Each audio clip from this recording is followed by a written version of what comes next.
Thank you for the introduction, and thank you for coming. It's great to see so many people. I hope you are still caffeinated. We have not so good weather outside, so I will try to keep you energized for the next 40 minutes. My session is going to be about video production with AI and how you can use agents to actually build videos with the models that we have capable right now. So when I was thinking about the idea for this demo, ADK was just released. It was in early April, and I'm a huge Star Wars fan. Are there any Star Wars fans on the stage here? Just raise your hand. Yeah, I see a couple of Star Wars fans here as well. So my initial idea was like, if I can build an agent that will write me a Star Wars story and make a short movie out of this Star Wars story. And that was my idea, and I brought it to life. I had to make it a bit different here, make it more generic for this demo purpose, because I work at Google, and we don't want to be in copyright infringement issues with Disney. That's why this is now more generic than Star Wars, than the initial Star Wars idea. But still, the whole idea of building an agent that goes through creating a story, building a script, and then creating a video out of it is still valid. So what can you expect today? So we will start, and I will tell you a little bit about how this whole thing came. And I will start with first introducing the cast. So we'll do some pre-production. I will tell you what components we needed to get this thing up and rolling. Then the actual production of this solution, which is the architecture and the pieces and bits of how this solution works. Then what most of you probably are here for is the demo, and at the end I will also share the code. So if you are interested, if you'd like to see the code, play with it, the code is on GitHub. You can clone it, use it, do whatever you want with it. And hopefully at the end there will be some time also for Q&A and your questions from the audience. All right, so let's jump in it. So pre-production, couple definitions, the cast, as I call it. So first of all, the lead role in our agents, this is going to be an LLM. You probably heard about LLMs a lot, but I'm going to tell you a little bit about them and also introduce the key players in my show. Next, the production team, so the AI agents that are actually producing the whole solution, that are producing the video at the very end, and some bits and pieces that get us to this end. MCP, for those who haven't heard about MCP, that's a key component as well. I'm going to tell you about it. And last but not least, the communication layer, A2A, agent-to-agent communication layer. I'm actually not using A2A and MCP here, but I want to tell you about it. So that's one of the things on the roadmap for the future implementations of this solution. So the lead role. So the lead role is the LLM. For those of you who don't know what LLMs are, but that's probably not the case, who heard about LLMs here? So maybe who hasn't heard? Yes? That would be a better question. So for the last 3 years, we are actually living in the LLM revolution, generation, however you call it. But basically, when people ask me who are non-technical and they ask me like what an LLM is, I usually tell them that this is basically an autocomplete on steroids. So the LLMs were created to, and they actually do that, they predict the next token. And that's what they are built for, and that's what they are doing. But with that, the emerging capabilities came up. So we found out that after like putting a lot of text, putting the whole internet into the LLMs, we actually get things that resemble thinking, and they can actually reason about some things. They can build new stuff, they can generate code, and that's amazing. That's something we didn't expect when we built LLMs at first. So in our case, the LLM we are going to use is a Google LLM. Does any of you know what is the name of the Google LLM? Bart. No, that was the old name. What's the new name? Gemini. Exactly. And Gemini is a family of models. It's not like one single LLM. It's just a family of different models. And we divide them into couple pieces. So the most, like besides of versions, we tend to divide them into Pro, Pro is like our best model in class. This is the model that you would use for very complex cases. It's very good with code generation. So if you are doing any code generation, Pro is the model that you wanna use. But next, we have the model called Flash. This is the most generic model. It's most used for most use cases. And actually, in this demo, I'm going to be using Flash. But there is one more smaller model called Flashlight. This is a model that is really fast. It has a like a small latency, so you can use it for use cases where you actually need fast responses, but you are not really looking for a very good, for in-depth reasoning capabilities. So this is like we tend to show them in sizes, so we don't expose the size of the model. So we don't, like internally we know how many parameters there are, but externally we just tell people like, this is the biggest model, the most capable one, this is the smallest model, and so on. But what are the things that really make Gemini different from other models on the market? So first of all, the native multimodality. Does anyone understand what a multimodality is?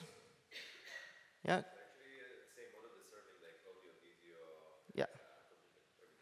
Yeah, so the same model is able to serve, you said serve, but that's actually, in Gemini, we actually understand multimodality as what the model understands. So you can input to the model, you can input voice or audio, you can input video, you can also input text. Yeah? So text is the basic, but the thing about Gemini is that it is multimodal from the ground up. So it was trained multimodality from the ground up, which means that it can switch through modalities and it can understand all of these, like similar to what people do.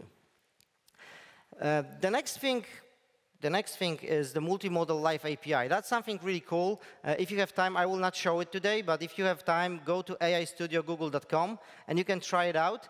You will be able to use Gemini live with your web camera, and you will be able to speak to it, and it will be able to answer your questions. You can show it some objects. It will be able to describe the objects. It's really cool. It can enable really great capabilities for your software. Then we have the advanced coding capabilities. As I mentioned, the Gemini 2.5 Pro is the one that you would choose for advanced coding.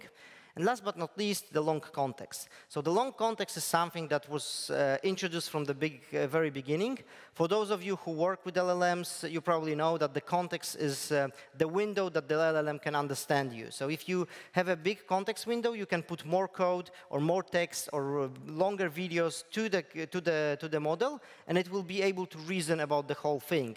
If you have a small context window, it means that if you put too much text to it, it will forget the beginning of your text. So you want the model to be actually big enough, the context window to be big enough to understand the whole text you are putting or the whole video that you are importing to it. And if you look at the sizes of these context windows, so Gemini 2.5 Pro is now at 1 million tokens, which means roughly 1 hour of video. So if you have 1 hour of video and you stream it to Google Gemini model, it will be able to reason about the whole video. It will be able to, for example, give you timestamps of particular places in the video about what it has watched. Or it's 11 hours of audio, or 30,000 lines of code. So for a repo that is below 30,000 lines of code, you can upload the whole repo to Gemini, and it will be able to understand the code. So it makes it much easier. You don't have to, in many cases, do your RAG or any other complex operations to make sure that the model understands what you are sending to it. OK, and the models are really changing rapidly. So right now, this is a screenshot from the website made in October. I just made it a couple days ago, but probably in a week or two, this may be outdated. So I'm just showing you what is available right now. And the model that we are going to use today is the Gemini 2.0 Flash. This is the model that as I mentioned, this is the Flash model. So it's the one that is capable for most use cases, and it really does well with this use case as well. All right, so let's move to the agents part, so our production team. So what are agents? Any ideas? Any thoughts about agents? We talk about agents like 2025 is the year of agents. LLM with reasoning and tools. Sorry? LLM with reasoning and tools. Great. Sorry? And running in a loop, yes? Yeah, yeah, that's already getting into like this autonomous looping, yes? Yeah, yeah, that's great. So in general, like, this is a definition. Let's go through it. One of the things important about the agents, it's pursuing a goal, whereas LLM, like typical LLM, if you use Gemini, ChatGPT, whatever, Grok, whatever you like, choose your poison, it will only like do a specific task. The agent is not tasked with like a single task. You set a goal for the agent, and the agent goes and may execute several tasks. It may call the LLM multiple times to execute and to complete the goal. And the other part is that it has reasoning, planning, the memory, that is something very important, and also the autonomy to make decisions, and in many cases, learn and adapt. But I like to use this table to show the difference, because AI agents are something new, but we already have AI assistants, we already have bots. So this table shows the differences between these tools. So the AI agent is here in green, and the important part is it's autonomous and proactive. Yes? So if you look at the interaction, it's proactive and goal-oriented. In ideal world, in some nearest future, and already in some cases, you see agents that are very proactive. They just run independently and without the human in the loop, and the human only accepts the results of the agents. One of such examples is deep research. If you use Gemini, there is a functionality called deep research, and if you use it, the agent will go on a journey. It will search through the internet, gather resources, gather information, and then build a report for you after running all of these sub-agents that pick the information from the internet and aggregate everything in a report. So this is this autonomous, goal-oriented type of working. AI assistants are something that we've had on the market since, what, 2012 with Alexa. So they just simple assistants that can go and respond to your requests,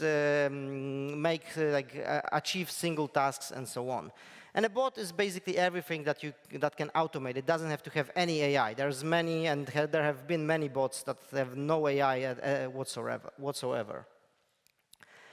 And a typical agent structure. So I like to envision an agent as in this way. So you have a user input, and then the core of the agent contains the instructions, it contains the model, or calls the model that is hosted somewhere else, and it has tools, and it can communicate with the tools they can use the tools to connect with APIs, or it can connect to an MCP server that is providing the tools to the agent.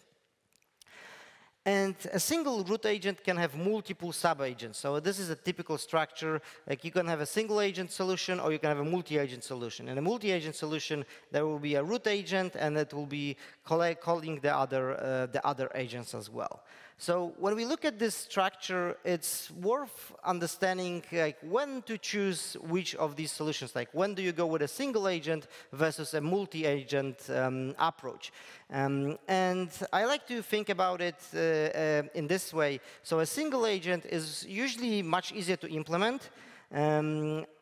If the goal is something simple and there is only a couple of tools or a single tool that the agent is using, it's much better and much easier to go with a single agent. But when you reach more complex use cases and you have different roles in your project or in your product, then using the multi-agent approach is a much better one, because it can separate the concerns. So you have different concerns and different tasks and different goals for each of the agents, and they can really be very good at doing meeting the goal that we set for this particular agent.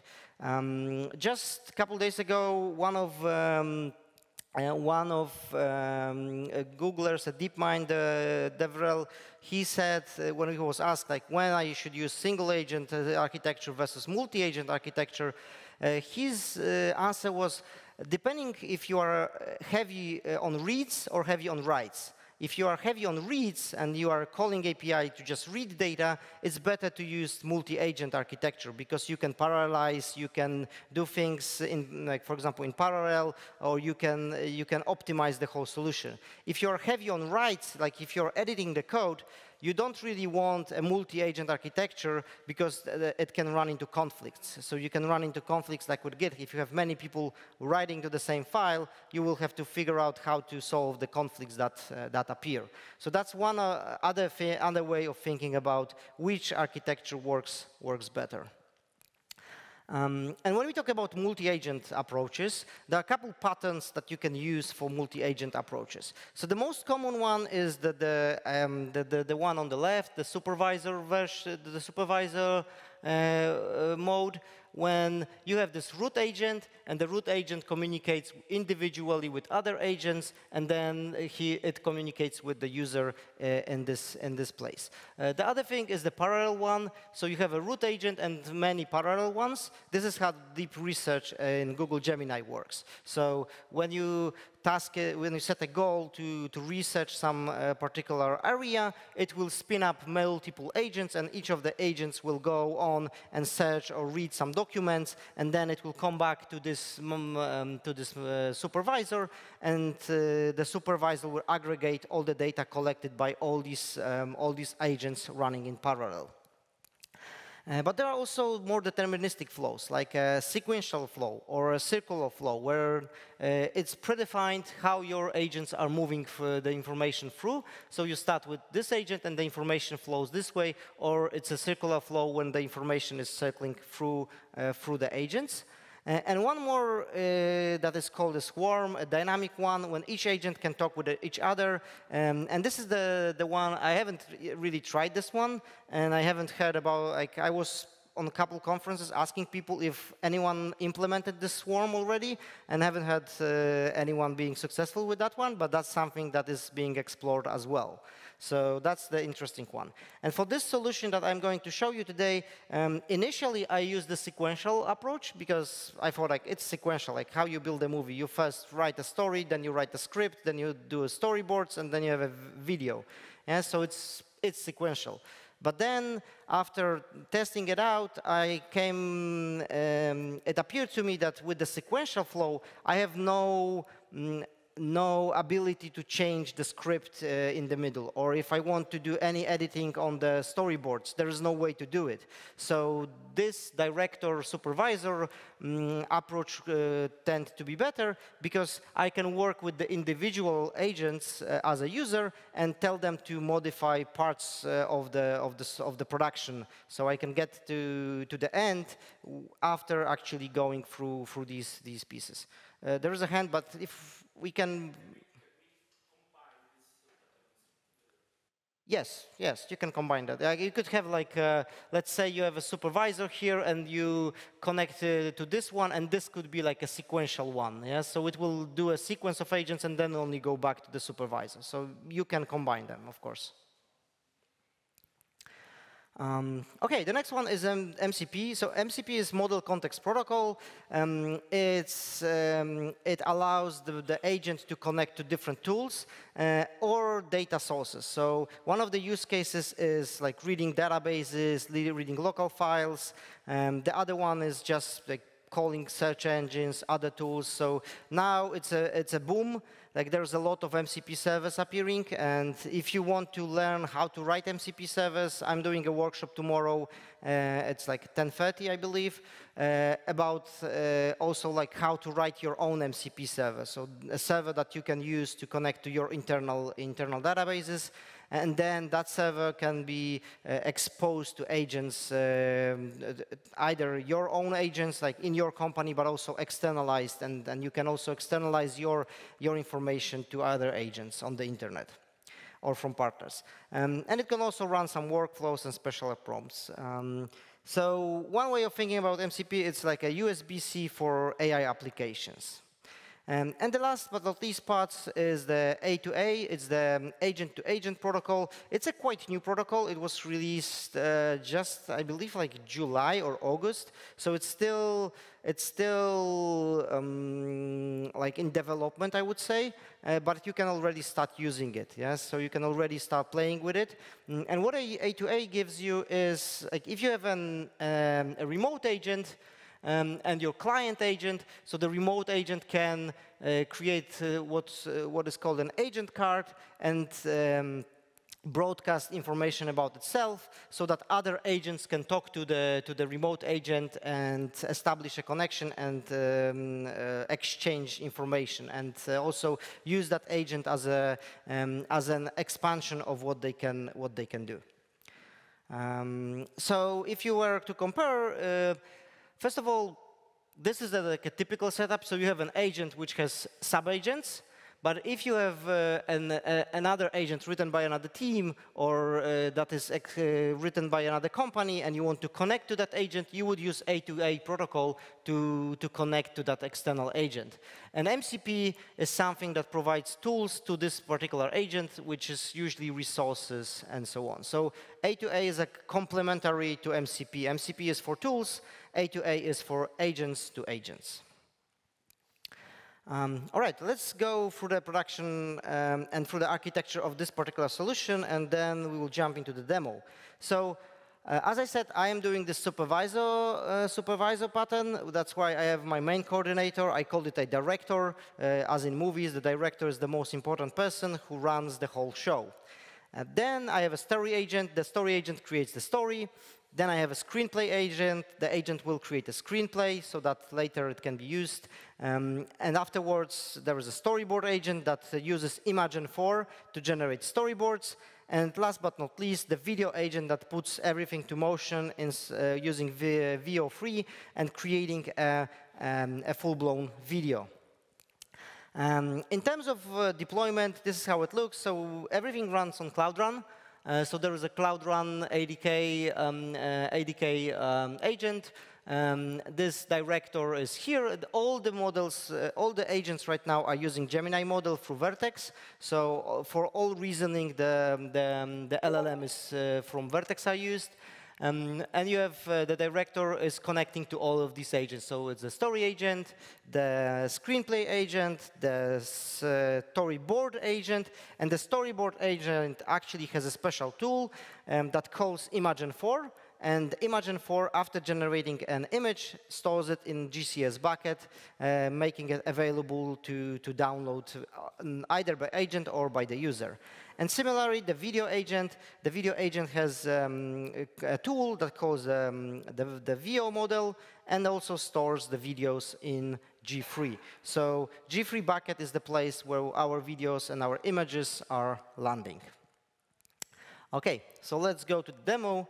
Let me show you how it works in practice. I will walk you through the code in a moment, but this is a typical, if you run ADK, this is your UI you will get for free. So this is a UI you get for free just by using Agent Development Kit from Google. And I will just show you in a moment the code, so you will see it's very, very simple. So I'm connected to my agent, and I'm just going to start with a hello. And let's see what it says. So as you see, it responds. It's a director agent ready to create a short animated campfire story. You see, campfire story, no longer the Star Wars story. Yeah, so it will start and create that. So we just need to give them a goal, like a short description of the story we want. So to show you this real, like, give me a story. What story do you want to see?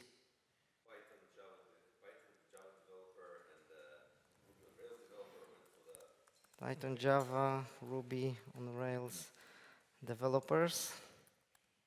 Go. Went for a camping. Anything else? Should it have some, OK, maybe, do you want to be spooky? Yes. Spooky. Story. Beer included. OK, anything else? Headless gopher?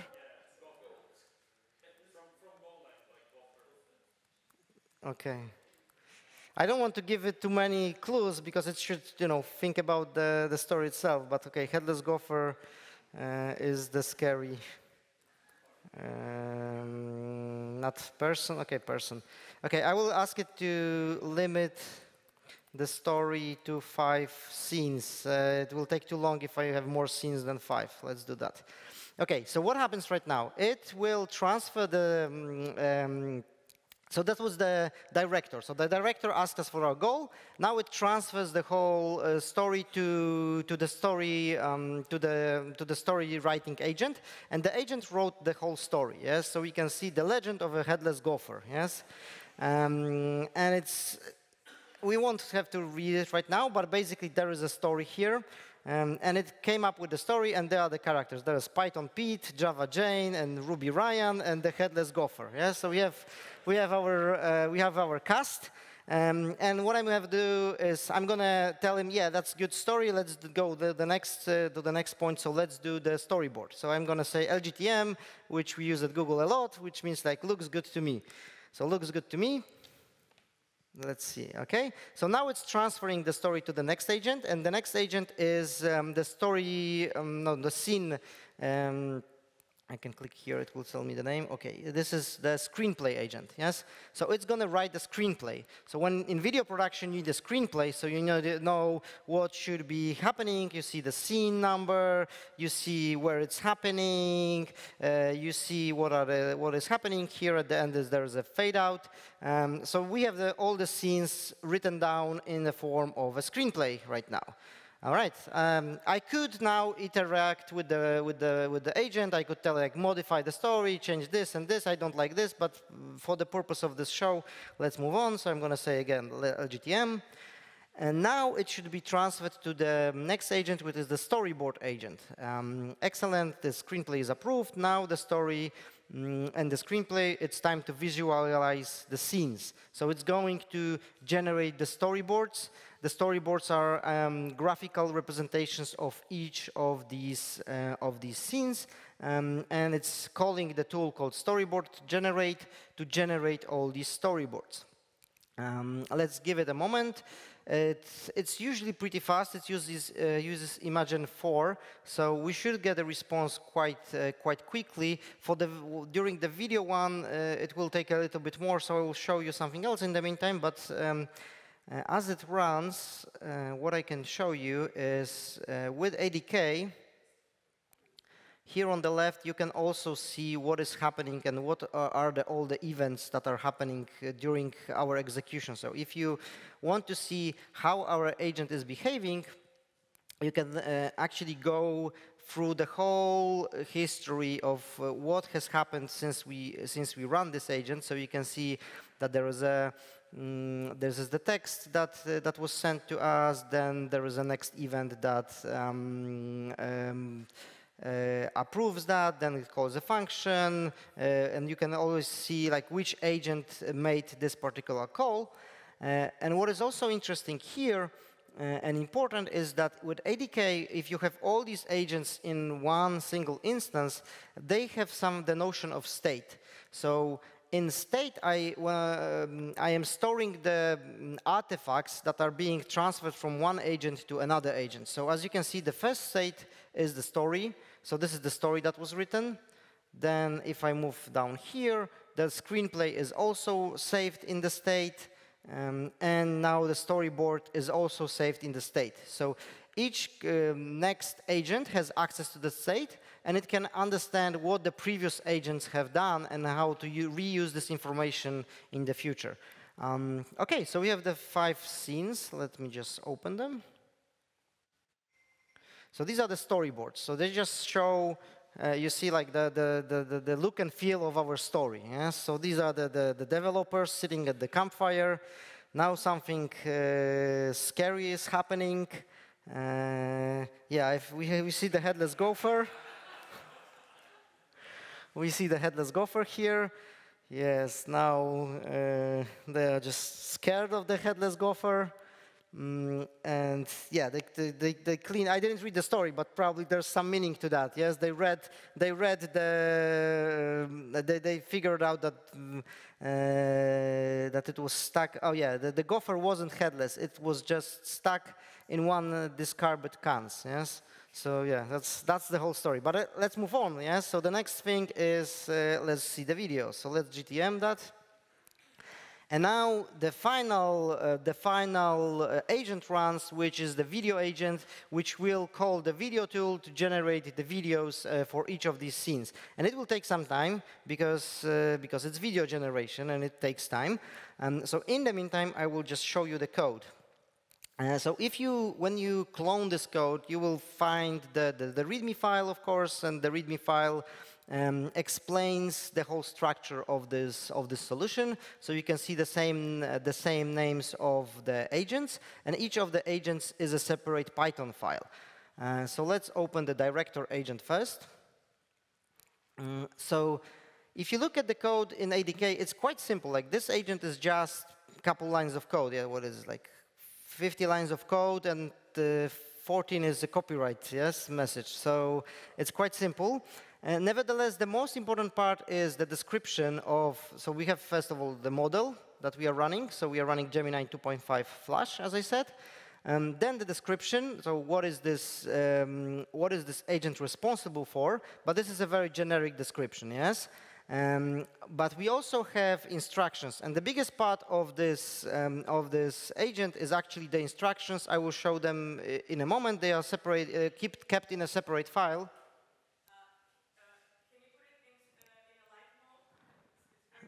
Okay. I will do that, although I don't like the light mode. Wait, where is that? That's a good question. I never changed. I changed it once, and then. What? Here in view?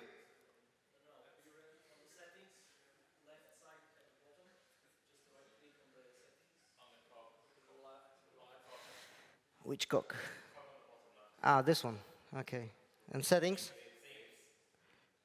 Themes. Oh, man. Okay. Thank you. Visual Studio. Is it better? Okay. Sorry for that. All right. So we have the load of the prompt here and all the sub-agents. Yeah, you see the story agent, screenplay agent, storyboard agent, and video agent. And there's also some error handling to just check if the agents loaded properly. If there was an error in any of the sub-agents, the whole thing would crash.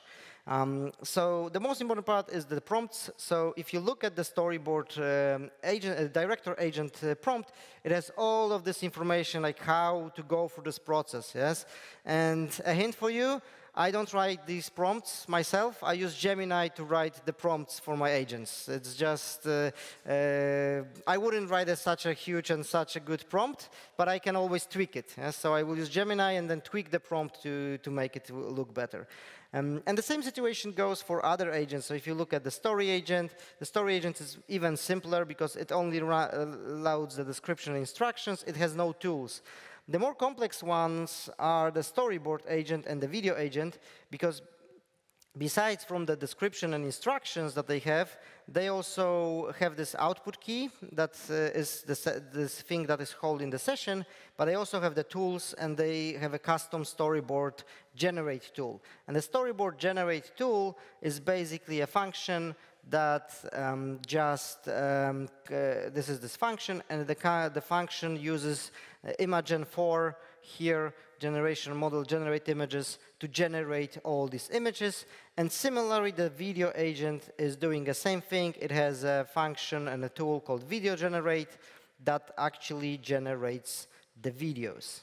All right, let's see if we have any videos generated already. I see something. Okay. Yeah, it spits out too much. I don't know why it spit out this, but we have the links. No, these are the. Okay. One more time. See, something unexpected happened, as usually it goes with demos. For some reason, it didn't. Yeah, it's generating the videos again, so we'll have to wait a bit more. Because this one doesn't include. Yeah, it transferred to the agent. Oh, yeah. It transferred to the agent. It had some malformed function call, and then it just didn't run the functions. So let's see if it figures it out right now. So the cool thing about agents is that they can self-heal in many regards. So sometimes they will call a tool, they will see a failure, and then if you run them again, they will actually call it again. Yes? There's a hand here. You mentioned internal state management, but like where is managed or it's passed from one agent to another? Mm-hmm.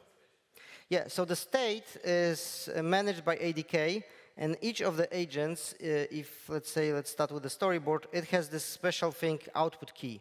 And the output key is what is being stored. So it says that the output key is story, so everything that this agent returns is going to be stored in this output key story.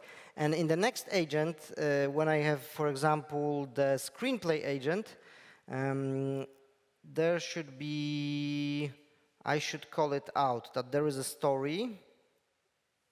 And you can do it with, see here, description stored under the key story. It's just jumped. And also here, under the key story.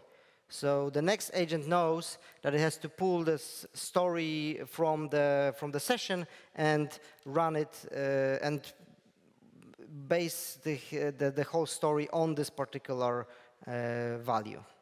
But the key part is actually, so there are two things, like the prompt and also making sure that the output key is defined in the previous agent.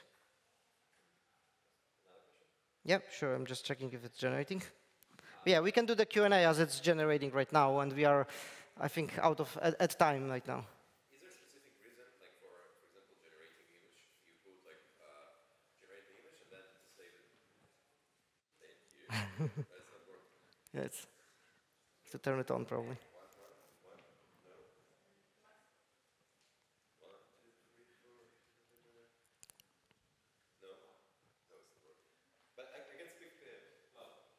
I can repeat the question. So in your tool for image generation, you use both like to generate an image and then to store it in GCP in Google storage. Why like this way, not two separate tool calls? Especially if you have this.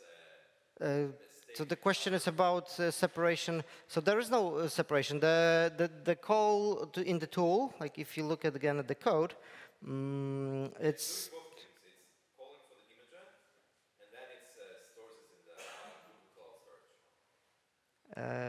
No, so there is one call, the generation model, generate images. It expects you to give it the output storage model. So it's doing it in like one call. So I call the model, the Imagen model on Google Cloud, and it asks me where to store the image, and I pinpoint the GCS bucket. Yeah. Who wants to ask? Let's see if, I mean, we have time. we still have time because it's still generating. We have like 2 minutes, and I mean, we can wait for that.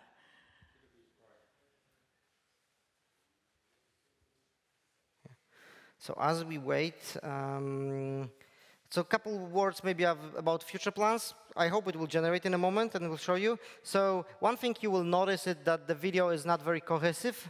So like each video or each storyboard doesn't really keep like the characters looking the same. So that's one thing I need to work on, because if you have one scene and another scene, you obviously want your characters and the exteriors to look similar. So now it's possible because Veo is able to generate videos based on images. So if I take let's say a thumbnail from the previous scene, I could give it as a starting point to the next scene. So that's one of the things I want to do in the future. The other thing is joining the videos. Right now, as you will see in a moment, you will see only the scenes separated, but you just need to join them together to make one video out of it. There is another way of calling these models via MCP. I haven't explored that yet. That's another thing I want to do. and also use A2A to have these agents separated and working in a different, into a little bit different environments. And another final thing is, because these models, these agents, each agent can define the model they use. Right now, all of them are using Gemini 2.5 Flash, but it may happen that in some use cases, for example, one of the agents doesn't need such a capable model, and maybe a Gemini 2.5 Flash Lite is going to work with it, or Gemma, the free open model, will work. So I'm looking into just changing the models for those. And here, if you want to run it yourself, the first link is the demo code. So you can just clone it and run it for yourself to see how it's going to work for you and just build on this. Then the ADK, our agent development kit, and this particular agent is based on what is called agent starter pack, which makes it much easier to deploy the agents in the future. So if you are starting to build a production agent, I would recommend to start with the agent starter pack, because it gives you all a lot of capabilities from the start. Let's see if the videos have generated. Nope. Yeah, it happens sometimes, but if okay, yeah, you see, I have to ping it, and it showed the videos. Let's watch the videos and then do the Q&A. All right, so let's see. This is the scene 1. And then the compiler screamed. That's not how compilers work, Ryan. But what if it did? They tend to be random. Did you hear that? What was that? It's probably just a raccoon. So that's scene 2. A-H-H-H.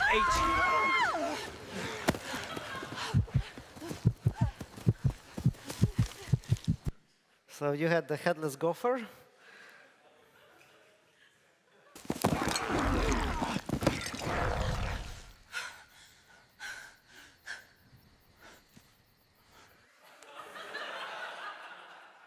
And the last scene. That gopher wasn't headless. Its head was stuck in one of our cans. The glowing eyes were just our flashlights reflecting off the metal.